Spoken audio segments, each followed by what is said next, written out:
Hi friends, మీరు చూస్తున్న channel పేరు వచ్చి కే హర్ష ఛానల్ ఫ్రెండ్స్. మీలో ఎవరైనా మన ఛానల్ కొత్తగా చూస్తుంటే సబ్స్క్రైబ్ చేసుకోండి, గంట సింబల్ ఆన్లో పెట్టుకోండి. మీరు గంట సింబల్ ఆన్లో పెట్టుకుంటే మనం పెట్టిన ప్రతి ఒక్క వీడియో మీకు నోటిఫికేషన్ వస్తుంది ఫ్రెండ్స్. అలాగే మనం రోజు వీడియోస్ పెడతా ఉంటాం. అలాగే మనం లక్కీ డ్రా పెట్టాలనుకుంటున్నాం. మీరు బాగా నాకు సపోర్ట్ చేస్తే లక్కీ డ్రా పెడతాం ఫ్రెండ్స్. అలాగే లక్కీ డ్రా కావాలి తీయాలి అనుకున్న వాళ్ళు, లక్కీ డ్రా పెట్టాలనుకున్న వాళ్ళందరూ లైక్ చేయండి, కామెంట్ చేయండి. అలాగే దీంట్లో కనిపిస్తున్న పుంజు వచ్చి తమిళనాడుకి సంబంధించిన పుంజు ఫ్రెండ్స్. ఇది తమిళనాడుకి సంబంధించిన పుంజు, సేలం పుంజు అంటారు.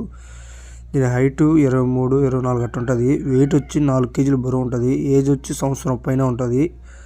దీని ధర వచ్చి 5,500 చెప్తున్నారు. కొద్దిపాటుగా డిస్కౌంట్ ఉంటుంది. ఎవరికైనా నచ్చి కావాలి అనుకున్న వాళ్ళు మన నెంబర్ కాల్ చేయండి, కింద పెడతాను. అలాగే మన ఛానల్లో పెట్టుకొని సేల్ చేసుకోవాలి అనుకున్న వాళ్ళు కూడా మన వాట్సాప్ నెంబర్ కూడా పెడతాను. ఆ వాట్సాప్ నెంబర్కి ఫొటోస్ తీసి అలాగా పెట్టండి, మన ఛానల్లో పెడతాను. ఫ్రీగానే పెడతాను, సేల్ అవుతాయి. అలాగే మీలో ఎవరో కొత్తగా చూసిన వాళ్ళందరూ సబ్స్క్రైబ్ చేసుకోండి ఫ్రెండ్స్. చూస్తున్నారు కానీ సబ్స్క్రైబ్ చేసుకోవట్లేదు. మీరు సబ్స్క్రైబ్ చేసుకుంటే ఇంకా మంచి మంచి వీడియోస్ పెడుతుంటాను. Please subscribe friends.